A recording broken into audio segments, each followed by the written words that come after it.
नमस्कार दोस्तों, मैं विजय तिवारी। स्वागत है आपका हमारे YouTube channel the book society में, जहां हम आज की क्लास में सब्जेक्ट कोड BA BG 171 के चैप्टर नंबर 2 को डिस्कस करेंगे। चैप्टर का नाम होगा गांव। चैप्टर को पढ़ने के बाद जो आपको पता चलेगा वो यह पता चलेगा कि भारत की जो ग्रामीण व्यवस्था थी उस पर अंबेडकर जी का क्या विचार थे।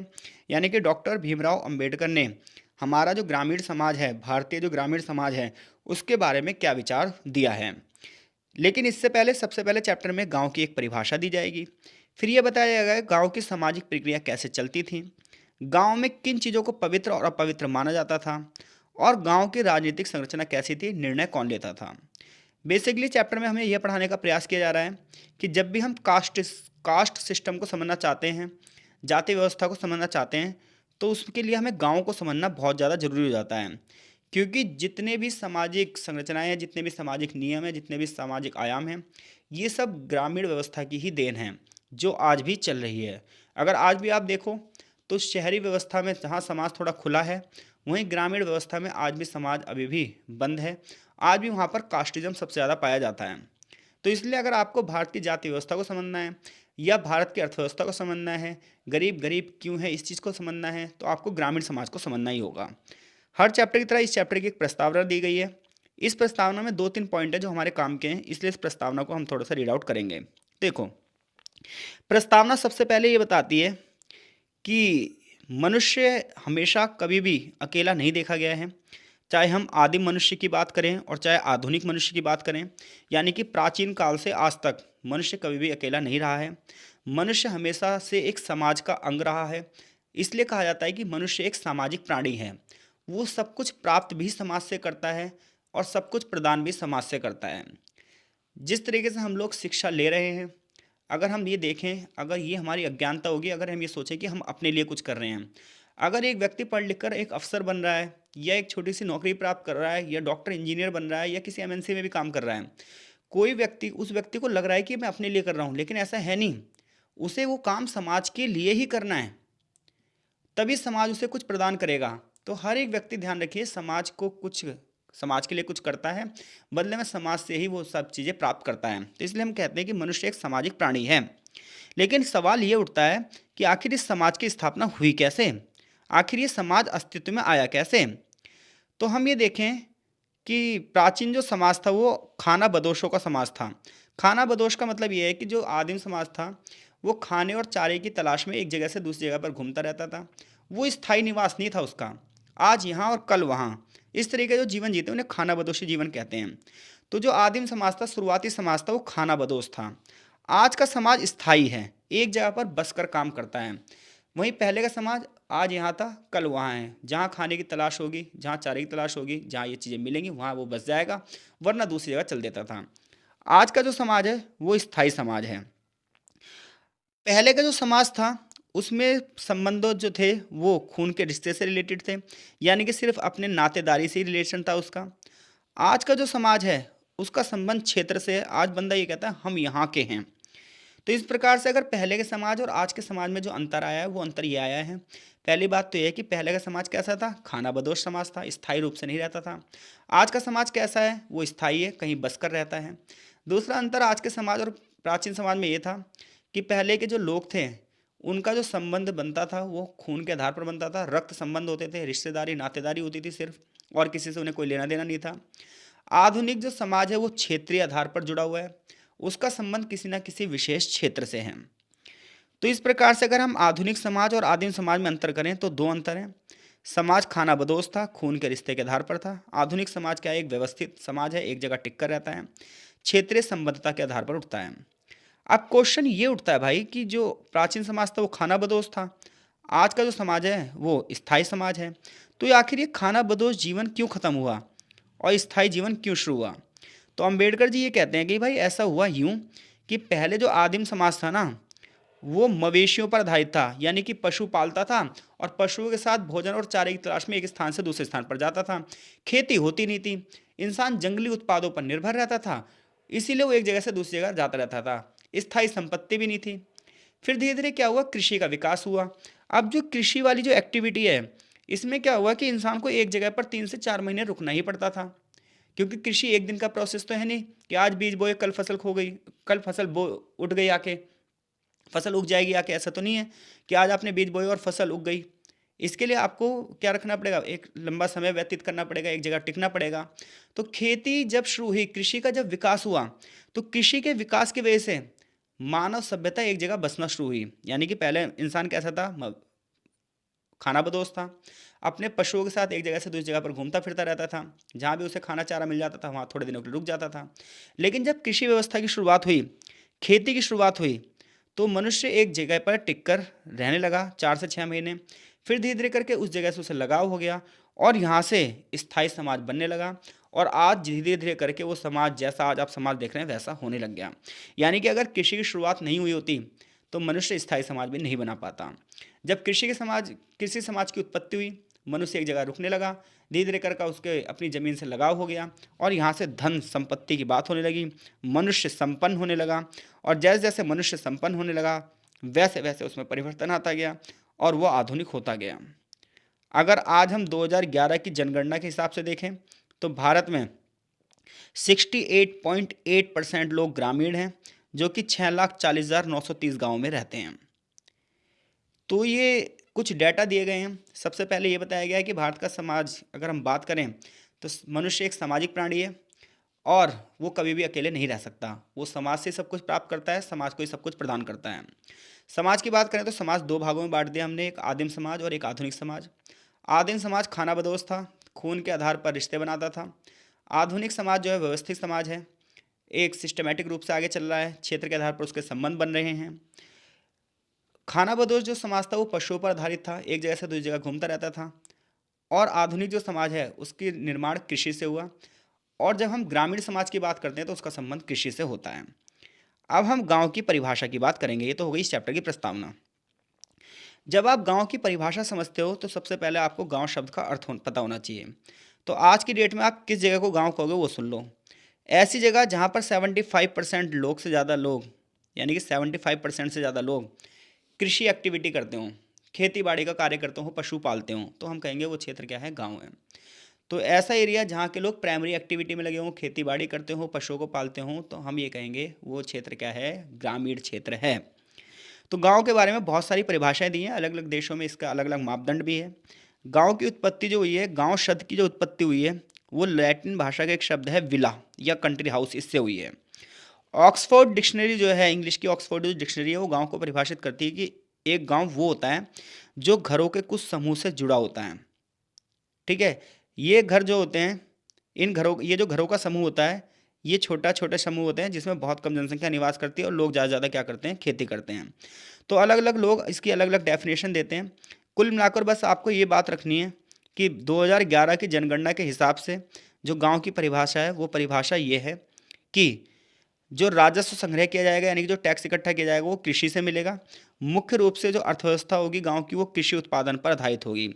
तो एक ऐसे क्षेत्र की सीमा जहां के लोग क्या रखते हों, खेती से आधारित उत्पादन करते हों, पशुपालन करते हों, प्राइमरी एक्टिविटी में लगे हुए हों, जनसंख्या के जो संबंध होंगे वो भावनात्मक रूप से जुड़े होंगे और विभिन्न घरों का एक समूह होगा, उसे हम क्या कहेंगे, गांव कहेंगे। ये तो बात हो गई गांव की परिभाषा की। अब हम बात करते हैं गांव की संरचना की, गांव की प्रक्रिया की। तो अंबेडकर हमें ग्रामीण समाज को समझा रहे हैं और कह रहे हैं अगर आपको हिंदुत्व की व्यवस्था समझनी है तो ग्रामीण समाज को समझना पड़ेगा, क्योंकि जो जाति व्यवस्था है वो कहीं ना कहीं ग्रामीण समाज की ही देन है। तो आइए जानते हैं अंबेडकर जी के क्या विचार थे। तो गांव के बारे में अंबेडकर का क्या विचार था। तो गांव ये कहते हैं कि भाई देखो, अगर हम आपको हिंदू सामाजिक व्यवस्था को जानना है तो गांव की व्यवस्था को जानना पड़ेगा। अंबेडकर कहते हैं जो गांव है ना, गांव ये जातीय उत्पीड़न की तस्वीर है, यानी कि यहाँ पर जाति के आधार पर उत्पीड़न किया जाता है। सामाजिक और आर्थिक पिछड़ेपन को ये गांव बढ़ावा देते हैं और भारत की गरीबी में इन गाँवों का एक बहुत बड़ा योगदान है। तो एक तरफ तो बहुत सारे लोग ये कहते हैं गांव बहुत अच्छा होता है, यहाँ की तस्वीर बड़ी सुखद होती है, आराम वाला जीवन होता है। तो वही अंबेडकर कह रहे हैं नहीं, गांव में जातियों का उत्पीड़न किया जाता है, बड़ी जाति के लोग छोटी जाति के लोगों का उत्पीड़न करते हैं। बड़े पैमाने पर यहाँ का समाज पिछड़ा होता है और अर्थव्यवस्था पिछड़ी होती है। अंबेडकर कह रहे हैं, अंबेडकर के शब्दों में गांव को कहा गया है कि जो हिंदू गांव हैं ये हिंदू सामाजिक व्यवस्था का कार्यवाहक यंत्र हैं, यानी कि हिंदुओं के जो गांव हैं यही हिंदुओं की सामाजिक व्यवस्था को चला रहे हैं। कह रहा है कोई भी देख सकता है, कोई भी ये बात देख सकता है कि हिंदुत्व सामाजिक व्यवस्था जो है गांव से ही चल रही है। जब भी हम भारतीय गांव की बात करते हैं तो इसमें हिंदू बहुत आनंदित होते हैं क्योंकि वो गांव को एक बहुत अच्छा आदर्श मानते हैं। लेकिन ऐसा है नहीं, इनका कोई योगदान नहीं है जिसके लिए हमें भारत पर गर्व करना चाहिए, ऐसा अंबेडकर लिख रहे हैं। अंबेडकर का मानना है जो भारतीय गांव है ना घेटों की तरह हैं, यहाँ पर जाति व्यवस्था एक दूसरे के साथ जुड़ी हुई है। यहाँ पर अगर हम हिंदू सामाजिक व्यवस्था पूरी तरीके से विकसित हुई है, यानी कि जो आज आप हिंदुत्व देख रहे हो, आज जो पूरा कास्टिज्म हिंदू व्यवस्था में है, ये सारा सारा गांव से ही है। कह रहा है आधुनिक हिंदू धर्म की जो जाति है, आधुनिक जो हिंदू धर्म है, इसकी जो जाति व्यवस्था है ये गांव की चट्टान पर ही निर्भर है और इसे कोई भी नहीं ला सकता।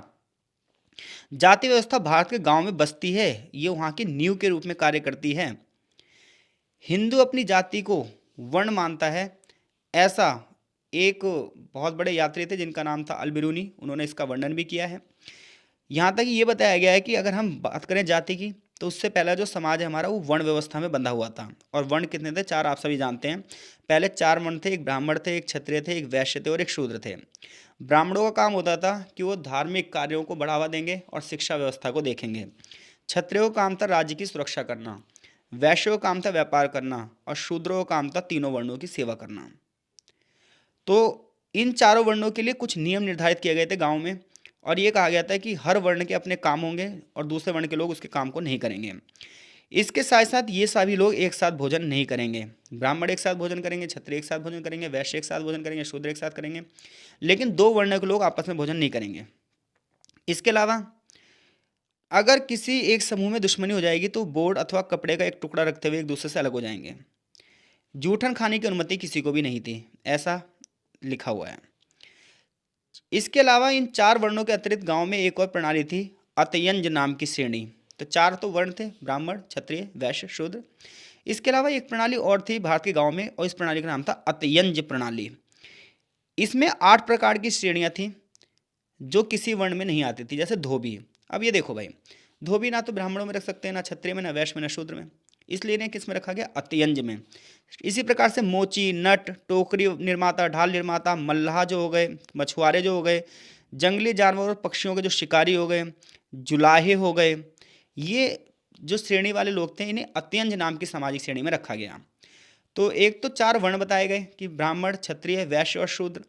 दूसरा एक श्रेणी थी अत्यंज नाम की श्रेणी जिसमें 8 सदस्य थे, धोबी, मोची, नट, टोकरी निर्माता, मल्लाह, मछुआरे, जंगली जानवर और जुलाहे। इसके अलावा और भी कुछ लोग थे जिन्हें बहुत ही ज़्यादा निम्न समझा जाता था और इनमें थे हादी, डोम, चंडाल और बधातो। जो हादी लोग थे ना, ये हादी लोग, इन्हें बहुत ही अपवित्र माना जाता था, बहुत ही अछूत माना जाता था। डोम वो लोग थे, डोम्बा वो लोग थे जो सारंगी बजाते थे, गाना गा जाते थे। और चांडाल लोग वो थे जो मरे हुए लोगों का अंतिम संस्कार करते थे। और बधातो वो लोग थे जो पशुओं के साथ साथ कुत्ते का मांस भी खाते थे। तो जो कुत्ते का मांस खा लेता था उसे बधातो भी कहा जाता था। ये सब अंबेडकर ने लिखा है अपनी बुक में, जिसमें उन्होंने बताया कि भारत में कास्ट को किस प्रकार से जीना पड़ता था, हर कास्ट के लोगों के लिए अलग अलग काम था। आगे अंबेडकर कह रहे हैं कि गांव को भौगोलिक रूप से 2 भागों में बांटा गया था। एक था अस्पृश्य और एक अस्पृश्य वाले गांव, जिनमें एक भी कोई निकटता नहीं थी, यानी कि ऐसे गांव थे जहाँ जिनके यहाँ के लोगों को छूना भी मना था। ये कहा जाता था कि भारत में जो गांव थे उन गांवों का नाम जो है वो जाति के आधार पर रखा जाता था। जैसे जहाँ महार रहते थे उन्हें महारवाड़ा कहा जाता था, जहाँ मंग लोग रहते थे उसे मंगवाड़ा कहा जाता था। इसी प्रकार से चमरौटी कहा जाता था, खैकाना कहा जाता था। यानी कि गांव का जो नाम है, इलाके का जो नाम है वो जाति के आधार पर रखा जाता था, जैसे महारवाड़ा, मंगवाड़ा, चमरौटी, खैकाना। इसके साथ साथ कुछ गांव स्पर्शियों के थे, कुछ गैर स्पर्शियों के थे। भारतीय गांव की बात करें तो ये अमेरिकी के गांव की तरह नहीं होते थे, यूरोपीय गांव की तरह नहीं होते थे। तो यहाँ कहा जा रहा है कि जो भारतीय समाज था, भारतीय गांव थे, ये अमेरिका और यूरोप से इनका कोई लेना नहीं था, बिल्कुल अलग थे। हमारे यहाँ के जो वहाँ के अगर गांव की बात करें तो अपने व्यवसाय को चुनने के लिए आज़ाद थे, अपनी पत्नियों को यानी कि शादी करने के लिए आज़ाद थे, राजनीतिक दल को चुनने के लिए आज़ाद थे। लेकिन हमारे यहाँ ऐसा नहीं था। हमारे यहाँ तो पूरा का पूरा जो ढांचा था इस हिसाब से बनाया गया था जिसमें अस्पृश्यों को सबसे नीचे रखा गया था, ऊंच नीच को ज़्यादा देखा जाता था और ये व्यवस्था बहुत ही कठोर थी, ऐसा अंबेडकर कह रहे हैं। अंबेडकर कह रहे हैं 2 टाइप के लोग थे, एक थे अस्पृश्य और एक थे बहिष्कृत, जो जिनका समाज में सबसे निचला स्थान होता था। लेकिन जो बहिष्कृत व्यक्ति था ना, ये फिर भी ठीक था। देखो, बहिष्कृत व्यक्ति वो होता है, जैसे कोई एक व्यक्ति किसी जाति का है लेकिन उसने जाति के नियम नहीं माने, तो ऐसे में उस व्यक्ति को अपनी जाति से बाहर कर दिया गया। लेकिन अंबेडकर ये कह रहे हैं कि ऐसा व्यक्ति कुछ समय बाद अपनी व्यवस्था में फिर से लौट आता था। वो तपस्या करता था, मांगता था, मांगता था, और बाद में क्या होता था, उसे वापस कर दिया जाता था, यानी कि समाज में वापस ले लिया जाता था। लेकिन जो अस्पृश्य लोग थे, इन्हें तो हमेशा ही समाज से बाहर रहना पड़ता था। इन्हें तो हमेशा ही समाज का उत्पीड़न सहन करना पड़ता था। गांव में अस्पृश्यों की स्थिति बहुत दयनीय थी। कई बार उन्हें ना काला धागा पहनना पड़ता था ताकि ये पता चल पाए कि अस्पृश्य हैं, ताकि उन्हें देखते ही पता चल जाए कि यह अपवित्र है। अंबेडकर ने बहुत सारे लेख लिखे हैं, बहुत सारे भाषण में ये बताया गया है कि जो मनुस्मृति है उसके अनुसार जो शिक्षित व्यक्ति हैं वो बहिष्कृतों के साथ भोजन नहीं कर सकते, उनके साथ एक ही स्थान पर नहीं रह सकते। घर के मालिकों को ये सुझाव दिया गया था कि कुत्तों, बहिष्कृत, चंडाल और रोगियों को भोजन जमीन पर दें, इन्हें थाली में भोजन ना दें। अस्पृश्यों के विरुद्ध बहुत ज़्यादा घृणा थी, बहुत ज़्यादा नफरत थी। कुछ एग्जाम्पल यहाँ पर उन्होंने अपनी किताब में लिखे हैं। बॉम्बे का एक एग्जाम्पल लिखा है उन्होंने कि वहाँ पर जो ये लोग होते थे, इन्हें ताली बजानी पड़ती थी रोड पर, और पोस्ट पोस्ट चिल्लाना पड़ता था ताकि सामने वाले बंदे को पता चल जाए कि कुछ लोग आ रहे हैं जिनसे हमें बचना है। इसी प्रकार से मद्रास प्रेसिडेंसी का एग्जाम्पल दिया है, जहाँ पर चेरूमन जाति के लोग होते थे। इन्हें ऊंची जाति के लोगों से 30 फुट दूर खड़ा होना पड़ता था। इन्हें ब्राह्मणों के गांव और मंदिर और जलाशयों से पानी पीने की अनुमति भी नहीं थी। ये लोगों को सावधान करते हुए सड़क पर चलते थे, ओ हो, ओ चिल्लाते थे, ताकि कोई भी बंदा इनकी परछाई से भी अपवित्र ना हो जाए। इसी प्रकार से कोचीन, त्रावणकोर, पालघाट में इसी प्रकार के रीति रिवाज थे। तो अंबेडकर इन एग्जाम्पल से ये सेट करना चाहते हैं कि भारतीय ग्रामीण समाज में बड़े पैमाने पर जाति विरोधी कार्यक्रम चलाए जाते थे। इस प्रकार से नियम बनाए गए थे जिसमें निम्न व्यक्ति का बड़े पैमाने पर शोषण होता था। तो अगर हमें जाति व्यवस्था में बदलाव लाना है तो सबसे पहले ग्रामीण व्यवस्था में बदलाव लाना होगा, ऐसा अंबेडकर जी का कहना था। अस्पृश्यों को नफरत और बहिष्कार का सामना करना पड़ता था। 1928 में ऐसी एक रिपोर्ट छापी गई और इस रिपोर्ट में बड़े पैमाने पर यह दिखाया गया कि किस प्रकार से ग्रामीण समाज में बड़े पैमाने पर शोषण होता है। जैसा कि यहाँ पर एक एग्जाम्पल बताया गया है कि भारतीय समाज में जो मुसलमान थे, क्रिश्चियन थे और पारसी थे, इन्हें भी रूढ़िवादी लोग गैर स्पर्शी मानते थे। इनके साथ भी वो छुआछूत करते थे, इनके साथ भी वो भेदभाव करते थे। तो इस सभी चर्चा से हमें कुल मिलाकर यह पता चल रहा है कि किस प्रकार से ग्रामीण समाज में बहिष्कृत लोगों का जीना बड़ा मुश्किल होता था। इतना ही नहीं, बहुत सारे गाँव में तो ऐसे भी रूल बने हुए थे भाई कि जो उच्च वर्ग के लोग फैशन करते हैं वो ना निम्न वर्ग के लोग नहीं कर सकते। उच्च वर्ग के फैशन को देखकर जो निम्न वर्ग की महिलाएं वो नहीं पहन सकती, निम्न वर्ग की महिलाएं साफ कपड़े नहीं पहन सकती, निम्न वर्ग की महिलाएं गहने नहीं पहन सकती, पक्के छत नहीं बन सकते निम्न वर्ग के लोगों के लिए, पक्के घर बनाने की अनुमति नहीं है उन्हें। उन्हें स्वर्णों को यानी कि ऊंची जाति के लोगों को सलामी देनी होगी। इतना ही नहीं, निम्न जाति के लोगों को चांदी, सोना, पीतल और तांबे के गहने पहनने तक की अनुमति नहीं है। इसके साथ साथ उन्हें विवाह समारोह में गंदे काम करने होते थे, झूठे भोजन को खाना पड़ता था, मस्त पशुओं को ग्रहण करना पड़ता था। बंबई प्रेसिडेंसी में अहमदाबाद की एक घटना यहाँ पर दी गई है भाई कि बंबई प्रेसिडेंसी का एक इलाका था अहमदाबाद और वहाँ पर एक जिला था ढोलका। ढोलका तालुका में क्या हुआ, 1935 में घटना घटी। सरकार ने ये कहा कि भाई हर तरीके का बच्चा पब्लिक स्कूलों में एडमिशन ले सकता है। ऐसे में ऊंची जाति के लोगों ने भाई विरोध करना शुरू कर दिया। उन्होंने अपने बच्चों का नाम कटवा दिया। अच्छा, हमारे बच्चे वहाँ जाएंगे क्या जहाँ पर सबके बच्चे पढ़ लेते हैं। शुरुआत में तो चुप रहे, लेकिन आगे चलकर धीरे धीरे घटना बढ़ने लगी। उन्होंने क्या करा, अछूत लोगों के घरों पर हमला कर दिया जिन्होंने अपने बच्चों को पब्लिक स्कूल में एडमिशन करवाया था। तो इससे हम ये निष्कर्ष निकालते हैं कि भैया गांव की जो संरचना थी वो बड़ी खतरनाक थी। यहाँ पर इस संरचना ने अस्पृश्यों की आत्मा, शरीर और चेतना सबको प्रभावित कर दिया। तो गांव में बड़े पैमाने पर छुआछूत होती थी, निम्न जाति वाले लोगों को सताया जाता था। वो इवन अपने पक्के घर नहीं बनवा सकते थे, गहने नहीं पहन सकते थे, बच्चों को अपने पढ़ा नहीं सकते थे, उनका बड़े पैमाने पर विरोध किया जाता था। हर तरफ उनकी आत्मा तक को झकझोर दिया जाता था। ऐसा था ग्रामीण समाज, ऐसा अम्बेडकर ने अपनी किताब में लिखा है और कुछ हद तक ये ठीक भी था। अब हम बात कर रहे हैं गांव में दिशाओं संबंधी भी अपवित्रता थी। ये माना गया कि समाज में दक्षिण दिशा सबसे अपवित्र दिशा है। ये जो दक्षिण दिशा है ये सबसे अपवित्र दिशा है, ऐसा हिंदू समाज में माना गया है। अस्पृश्यों को कठोर निर्देश दिए गए थे, यानी कि जितने भी अछूत लोग थे उनसे कहा गया भैया तुम्हारे घर तो दक्षिण दिशा में बनेंगे। इससे ये पता चल जाता था कि जिनके भी घर दक्षिण दिशा में हैं वो सारे बंदे अछूत हैं। उनके घर की दिशा देखकर उनकी बस्तियां, उनकी जातियों के बारे में पता लग जाता था। अछूतों को हवा की उस दिशा में खड़े होने की अनुमति नहीं थी जो गैर अस्पृश्यों की तरफ से आ रही हो, यानी कि जो अछूत लोग थे वो उस तरफ खड़े ही नहीं हो सकते थे जिस दिशा से जो हवा है आ रही हो, जहां ऊंची जाति के लोग रहते हों। इसके अलावा अगर कोई बंदा अपने ऊंचे बंदे के साथ दुर्व्यवहार करता था तो उसकी सजा भी दी जाती थी। फॉर एग्जाम्पल, अगर कोई बंदा किसी ऊंची जाति वाले बंदे को देखकर अगर थूक दे तो भाई उसके होठ तक कटवा दिए जाते थे।